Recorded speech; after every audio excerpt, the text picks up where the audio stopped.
What's the best roofing material today? That's a loaded question, right?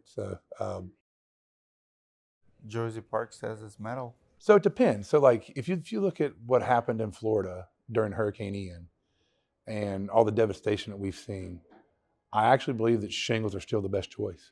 It sounds crazy because But tile, but metal roofs there actually are the ones who still were intact. Like some of them, There's a lot of some of peeled them. off, So a the lot of problem peeled is off roofs in Cape Coral. a lot of the issues are the debris flying around. So wind, let's take the wind out of the equation, it's the debris.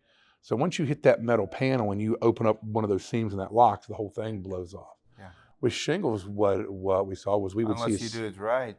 well, even if you do it right, like with a snap lock, Have you seen the? I think it's New York Times, the house that they feature, yeah, like where houses are all removed, like their houses are gone, and there's one house with the metal siding and the James metal Hardy? roof. No, well, I know it's metal roof. I don't Okay, remember what yeah. they have for siding, but the only one house standing with the roof and yeah, everything else attached. They actually did a interview with the builder who built it, and they went extra mile. I mean, if you do it right, yeah. it will usually No, I perform like better. standing seam. I like metal. I don't like barn metal. I don't think that's a good product. Just seeing the devastation in Cape Coral and Fort Myers, the metal roofs lasted as much as the shingle roofs, as much as the tile roofs did. It's really about the debris that's flying around.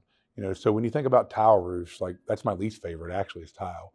Because they just become little missiles that pop off there and just destroy everything.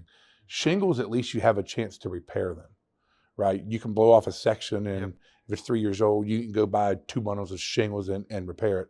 Metal, when you do have something that gives way because of the wind force, like when it hits those locks and those seams, it'll open it up, and then something gets up underneath of it and it blows the whole section off. So you got to replace the whole roof at that point anyway to make sure that the colors are going to match and all that kind of stuff. So I do think metal is superior, but I do think it depends on what hits it. So What about Euroshield or rubber products? I like Euroshield. Like I think it's a good product. I've seen it last in Cape Coral actually through 2 hurricanes now. I think through Irma and Ian, and there's a roof that we saw. So I think a tree bounced right off the roof and stuff like that. So I do think it's a great product. Do you think that's the future? I do think Something like that. stuff like that. Some kind of composite product Yeah, is going to be the future. some Euroshield stuff, some Brava stuff. Somebody's going to take the lead and be the synthetic guy. Yeah, think about like our decking, for example. It used to be all wood, and now those deck boards, like you can't damage them. Can't damage. Yeah. No, yeah, They're good. not watertight for like roofing, but something like that, like composite, synthetic, engineered. Yeah, that's where the game's So your going. answer is shingles is the best product. Currently, I'm a shingle guy. Shingle Think about the cost of replacement too, compared to a metal roof having to replace it, or a tile roof. I mean, the exorbitant amount that costs. What about Pittsburgh? Same thing. See, we're in a unique market. Yeah, we don't get storms. Once in a blue moon, we'll get a little pocket of hail or something like that. With the mountains, we don't get wind events. So shingles here are king, in our market. Metal is making a little play, but people are doing it wrong. They're doing the exposed fastener, and you'll basically have no warranty with that if you're not up there checking on your fasteners on an annual basis.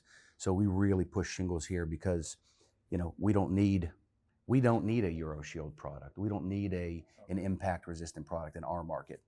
yeah, So I think it's market specific too, right? So I think like if you're in Colorado, you need to go with Euroshield, you know what I mean, or something like that. Maybe an F wave or whatever, like something that is impact resistant. I think the problem in like Pittsburgh with metal is everything's a 12, 12, and 3 stories. So you got all this ice issues now and snow issues that's going to come off, and so I think each little market's going to have its own best product. I was just speaking about Florida specifically, is like just the cost to repair versus to always have to replace that roof. Because now with the new laws where, they can drop you after 15 years, it doesn't matter if it's shingles, metal, whatever. Like I think there's some issues there that have to work out. You touched on quality. Would you say, from what you've seen in the labor market, would you say that quality of installs going down or going up year over year. You know how they say they don't build it like they used to? Yeah. And we see it a little bit about the new construction. I would agree that new construction quality kind of goes down, like faster, or it just snaps together. What about the roofing industry and re-roofs? I think for us, as you see, as your company grows, you get better quality because people are looking to work for you. Then you can weed out when you're first starting. You just want to have crews because you don't have enough work to even keep those crews busy. Now that you have the opportunity to keep crews busy every single day, you can weed out and find the best quality contractors as opposed to when you're first starting off and trying to keep a crew moving. Yeah, that's a good question. I think internal optics, like on our own company, our quality just kept getting better. I do think externally, though, if you look at to Ty's point, as you get the startup guys, I think their quality a lot of times is less because you can't get the higher quality guys. I do think on new construction though that it has gone downhill. I mean, I built houses from '01 to '07, and what you see now getting built compared to what we built even then is totally different. Like it's not the same in the foundations, it's not the same in floor joists and walls. Like it's all just slapped together, you know, as you said. And so we say, I won't say the builder's name, but there's a builder here locally that just keep building them because we'll keep replacing the roofs every 10 years, right? And they just keep track building them. And, you know, so yeah, because their quality's still bad. They're still not putting underlayments on or ice and water from the builder grade side. And so, you know, five-year-old roofs are getting ripped off and replaced. So I think new construction side is getting worse, but I think as a company grows, I do think their quality should get better. Ours did.